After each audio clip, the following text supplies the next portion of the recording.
My girlfriend publicly mocked my mental health condition at a party, and I don't know if I can forgive her. I left the party about an hour ago, and I'm sitting in my car trying to process what just happened. Some background. I have a mental health condition that's been well managed for about 5 years now. I take medication daily and see a therapist monthly. It's not something I hide out of shame, but I'm selective about who I tell because, honestly, people get weird about it. They either treat you like you're made of glass or like you're one bad day away from losing it completely. Neither is fun. When Jade and I started dating about 2 years ago, I told her during our third month together. We'd gotten serious enough that she needed to know. I also made it really clear that this was private information. She seemed to get it. She was supportive, asked good questions, never made me feel like a burden. Fast forward to about 8 months ago. I found out she'd told her parents. When I confronted her about it, she got defensive at first, saying they were her parents and she told them everything. We had a pretty serious fight about it. She eventually apologized and promised she wouldn't tell anyone else without asking me first. I believed her. Stupid, right? So tonight was Eric's party.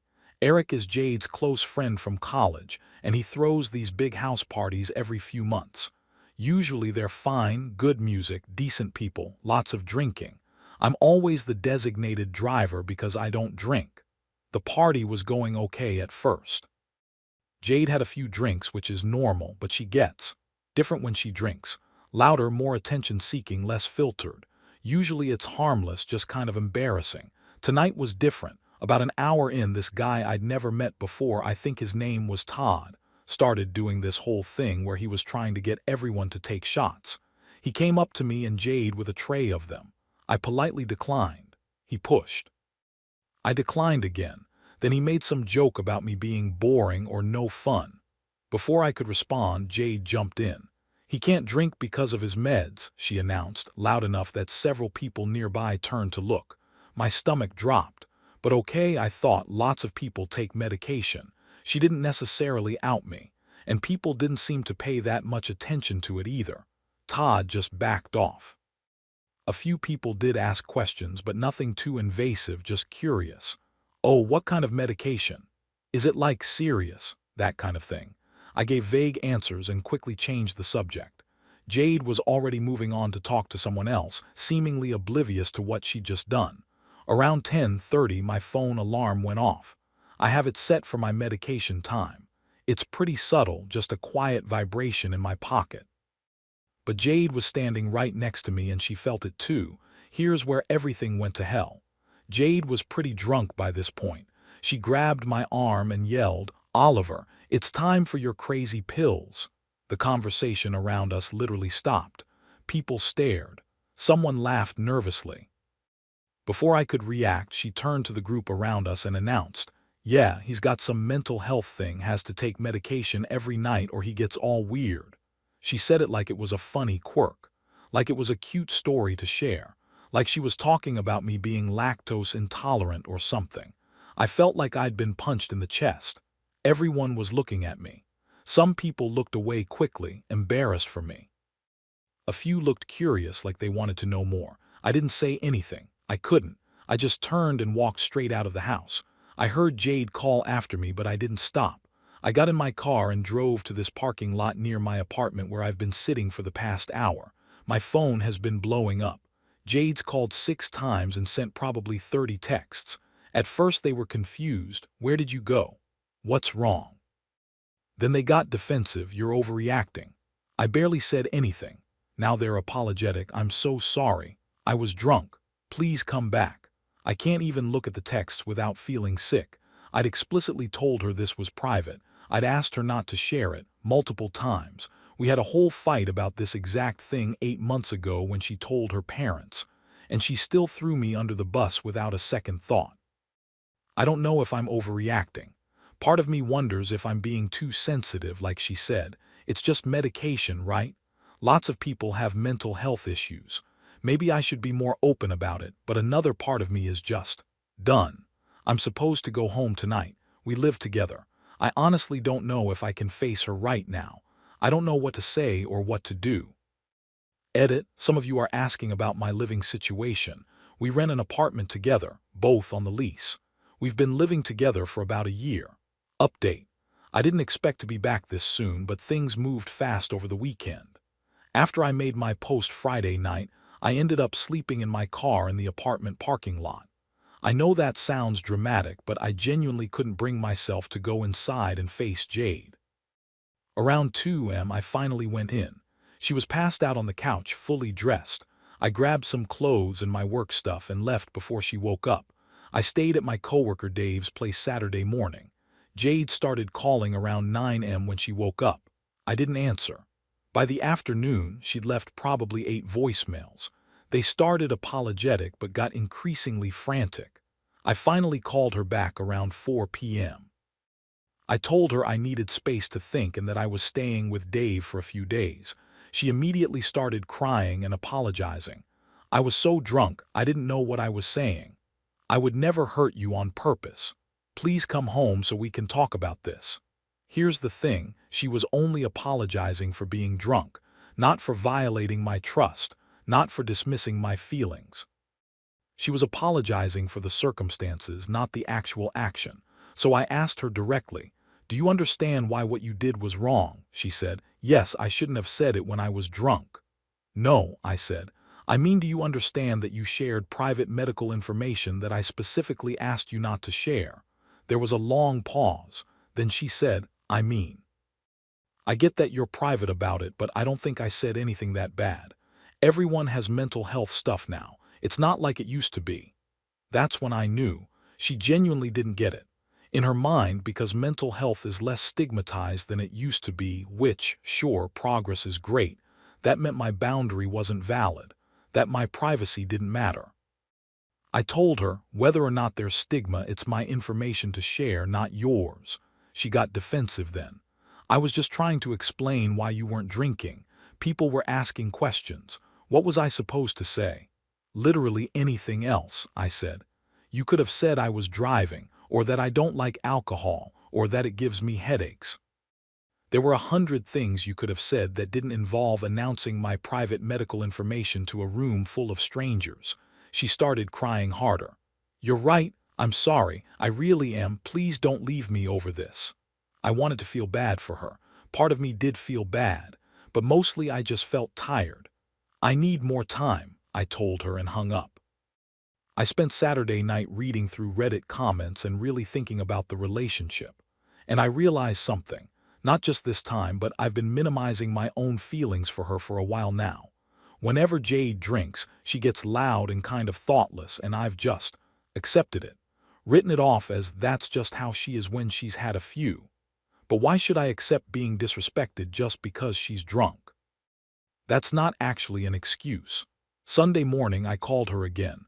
I told her I wanted to come by the apartment to talk. She immediately said yes and asked if this meant I was coming home. I didn't answer that. When I got there, she'd cleaned the whole apartment. She was dressed nicely, makeup done, the whole thing. She'd even made coffee. It felt performative, honestly. We sat down and I just said it. "I think we need to break up." She started crying immediately. "No, no, please, we can work through this. I'll do better, I promise." "You promised before," I said. "After you told your parents, you promised you wouldn't tell anyone else and you did it anyway." "I was drunk." "I know, but you being drunk doesn't erase what you said or how it made me feel. And honestly, Jade, I don't think you actually understand why this hurt me so much." She tried to argue, tried to convince me she really understood now, but it felt hollow. We talked for another hour. She cycled through denial, anger, bargaining, more tears. At one point she accused me of giving up too easily and not being willing to work through problems. That actually pissed me off. "I am working through problems," I told her. "You're the one making excuses and minimizing my feelings. That's not a problem I can fix." Eventually she realized I wasn't changing my mind. She got quiet and just said, "So that's it, 2 years and you're just done.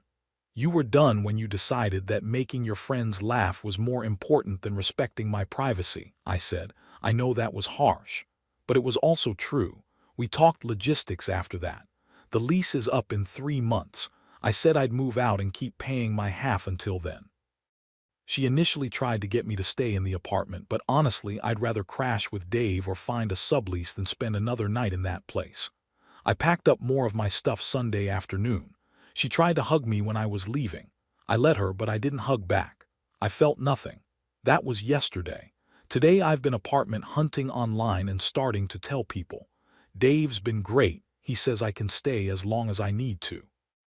But not everyone is supportive. One of her friends called me an asshole for dumping her over one mistake, but whatever. The weirdest thing happened this morning, though. I got a message on Instagram from Leo, one of the guys from the party. His message said, "Hey man, I hope this isn't weird, but I wanted to reach out after Friday. What happened wasn't cool and I'm sorry you had to deal with that. I have GAD and take medication for it, so I know how much it sucks when people treat it like a joke or something to gossip about. If you ever want to grab coffee or whatever, let me know. No pressure." I wasn't expecting that, like at all. I barely knew him after all.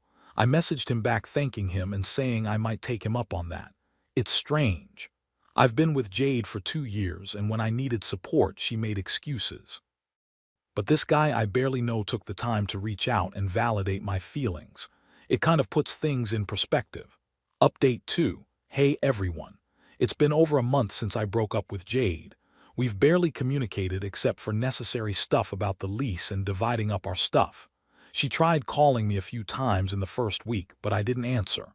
So, remember Leo, the guy who messaged me after everything went down. We've been texting pretty regularly. And it's been nice having someone who gets it, you know. Someone who doesn't treat my mental health stuff like it's this big dramatic thing or like it's nothing at all. Last week, Leo asked if I wanted to come to a movie night with some of his friends. He said it was pretty low-key, just a group of 5 or 6 people. I was hesitant at first. I haven't really felt like socializing much since the breakup. But Dave encouraged me to go, so I said yes. Saturday night, I met up with the group outside the theater. It was Leo, 2 of his roommates, Chris and Mike, another guy named Ben, and Leo's sister, Serena. I'd heard Leo mention his sister before, but this was the first time meeting her. I'm not going to lie, I noticed Serena right away. She was pretty, but it wasn't just that. She had this really genuine smile, and she made eye contact when we were introduced in a way that felt actually interested, not just polite. The movie was good. Typical sci-fi action stuff. Nothing groundbreaking but entertaining. What I really enjoyed was just being around people who didn't know about Jade or the breakup or any of the drama. I could just be Oliver, not Oliver who's dealing with a bad breakup or Oliver with the mental health stuff. It was refreshing. After the movie, we went to this diner nearby. We got a big booth and everyone squished in. I ended up sitting next to Serena. The conversation was flowing pretty naturally. At one point, Serena made this really clever joke about the movie's ending that had everyone cracking up. She caught my eye while everyone was laughing and gave me this little smile, like we were sharing the moment. Then the conversation shifted. Mike started talking about his girlfriend and some trip they were planning. Someone asked me if I was seeing anyone. Before I could figure out how to answer, Leo jumped in and said, "Oliver just got out of something recently. Let's not interrogate him." I appreciated Leo running interference, but Serena looked over at me and said, "Sorry if that was uncomfortable. We don't have to talk about relationships if you don't want to." There was something about the way she said it, genuinely kind, not pitying, that made me feel like I could be honest. So I said, "It's fine. Yeah, I just got out of a 2-year thing last month. Not really looking to jump into anything new, but I'm doing okay." She nodded. "That's fair. Are you the dumper or the dumpee? Wait, is that rude to ask?" I laughed. I couldn't help it. I was the dumper, I guess, though it didn't really feel like a choice. She did something that broke my trust pretty badly. "Ah, one of those. Those are the worst because you feel bad even though you shouldn't." She paused. "For what it's worth, you seem like you're handling it well." The conversation moved on after that, but something had shifted. Serena and I kept ending up in side conversations while the rest of the group talked about other stuff. We discovered we had similar taste in music. We talked about books. She's a graphic designer and I do project management for a tech company, and we had this surprisingly engaging conversation about creative process versus logistics. When we were leaving the diner, Serena asked if anyone wanted to check out this art installation that was up late nearby. Most of the group was tired and wanted to head home, but I said I'd go. Leo raised an eyebrow at me but didn't say anything. So it ended up being just me and Serena walking around this outdoor art thing for about an hour. We talked about everything: family stuff, work stress, bad date experiences. It was easy, really easy. At one point she mentioned her ex and how he'd made her feel like her career wasn't real because it was creative, and I found myself getting genuinely angry on her behalf. When we were walking back to where we'd parked, she said, "I'd really like to hang out again sometime. As friends," she added quickly. "I'm not trying to swoop in on the rebound or whatever." I surprised myself by saying, "I'd like that too." She smiled at that. We exchanged numbers and hugged goodbye. I drove home kind of buzzing, not in a falling in love way, but in a holy shit, there are people out there who might actually be compatible with me way. We've been texting the past few days. Nothing intense, just casual conversation. Yesterday she sent me a link to an article about the band we both like and said, "Thought of you when I saw this." This morning I sent her a meme about project management nightmares, and she responded with a voice note of her laughing, which somehow made my whole morning better. But I'm conflicted. Last night Jade texted me again. She said she'd heard I went out with some people on Saturday. She asked if I was already seeing someone new. I didn't respond because honestly it's none of her business, but it got in my head a little bit. Am I moving too fast? I'm not even dating Serena, we've just hung out once and we're texting. But it feels like something could happen there. And I don't know if I'm ready for that or if I'm just latching onto the first person who's shown me genuine kindness and understanding. On the other hand, Jade and I are done, right? If I meet someone I connect with, do I really need to put my life on hold for some arbitrary amount of time to prove I'm over it enough? Oh, and for anyone wondering about the logistics, I've moved into my new place 2 weeks ago. It's a one-bedroom about 15 minutes from my office. It's smaller than the apartment I shared with Jade, but it's mine, you know. A fresh start in a new space. Jade was surprisingly civil about the move-out process. We had to meet up once to sort through shared stuff, and it was awkward but not hostile. She tried to get me to talk about us, but I redirected back to logistics. I thought she finally accepted that it was really over, but given the text from last night, maybe I was wrong. Edit. Some people are asking about Leo's reaction to me potentially dating his sister. He seems cool with it. He made a joke yesterday like, "If you hurt my sister, I'll have to kick your ass, but I think you're good people, so I'm not worried." So I think we're okay there. Final update. It's been about 2 months since my last update, and I figured I owed you guys one final post to wrap this all up. First, the practical stuff. I've been in my new apartment for a while now. It's great.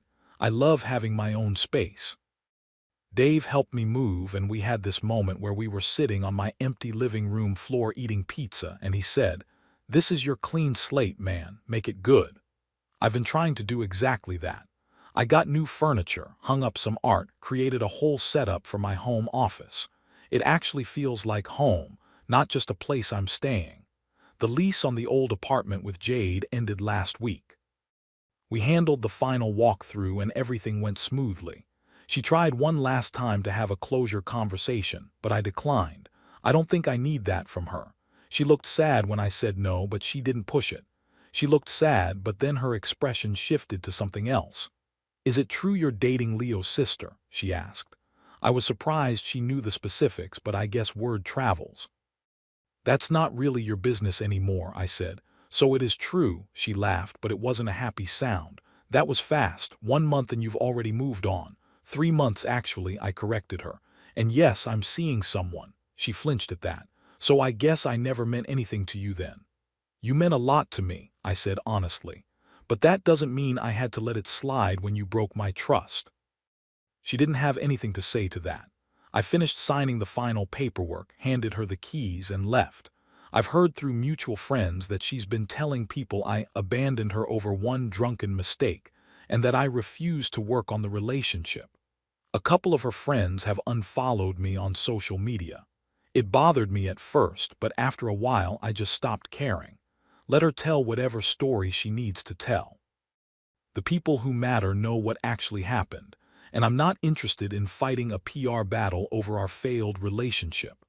Eric apparently confronted her about what happened at the party after he heard my side of things. She got defensive and they had a falling out. He reached out to apologize to me for not stepping in during the party. I told him it wasn't his fault. We've actually started hanging out occasionally, which is weird but nice. Now for the part you're probably most curious about, Serena. We hung out a few more times, but always in group settings with Leo and his friends, never one-on-one dates.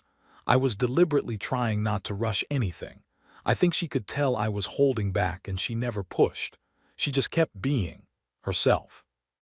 About 3 weeks ago, she finally asked me directly, "Are we ever going to talk about this thing between us, or are we just going to keep pretending we're just friends forever?" So we talked. I told her everything about Jade, about my trust issues now, about my concerns about rebounding. She listened to all of it, and then she said something that really stuck with me. "I'm not asking you to be all in right now. I'm just asking you to be honest about the fact that there's something here worth exploring. We can go slow, we can keep it casual, but let's at least admit we like each other and see where it goes." So that's what we've been doing. We're dating, but we're taking it at a pace that feels right for both of us. When I told her about my mental health stuff, she asked thoughtful questions. "What does your support system look like? Are there things I should know about how to support you if you're having a rough day? Do you want me to know about your medication schedule, or would you rather keep that private?" The last question especially got me. She was asking permission to know things about me, giving me control over my own information.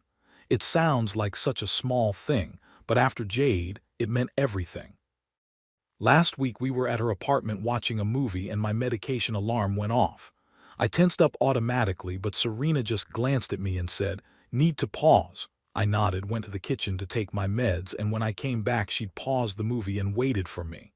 No comments, no questions, just acceptance. Afterward she said, "Thanks for trusting me with that." I almost cried, happy tears, but still. I also need to give Leo credit here. He's been an amazing friend through all of this. He's never made me feel weird about dating his sister. A few weeks ago, he and I grabbed lunch and he said, "I'm glad you and Serena found each other, but even if that doesn't work out, you and I are solid. I got your back." Having that kind of friendship has been huge for me. I haven't had a lot of close guy friends who really get the mental health stuff. Most of my friends are supportive but don't really understand what it's like. Leo does. It's made me realize how much I needed that kind of connection. So that's where I am. Single apartment, new relationship that's taking things slow, good friendships, better mental health. Life feels manageable again. It feels like mine. I probably won't update again unless something major happens. Thank you all for the support, the advice, and the virtual kick in the ass when I needed it.